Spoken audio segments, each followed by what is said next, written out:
আসসালামু আলাইকুম। আপনারা সবাই কেমন আছেন? আশা করি সবাই ভালো আছেন। আলহামদুলিল্লাহ আমিও ভালো আছি।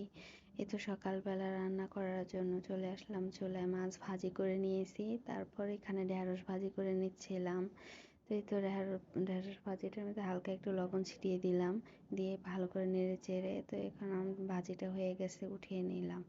এখানে তরকারিটা বসিয়ে দিলাম। তো মরিচ কুচি আর পেঁয়াজ কুচি দিয়ে দিলাম। তো মশলা আমি কষিয়ে নিয়েছি আগে। এখন দিয়ে দিলাম ফুলকপি আর আলু। এখানে ঢাকনাটা দিয়ে দিলাম। এতেও তো আমার তরকারিটা প্রায় হয়ে গেছে। এখানে আমি ধনিয়া পাতা দিয়ে দিলাম। পাশের চুলায় নিম পাতা ভাজতেছিলাম।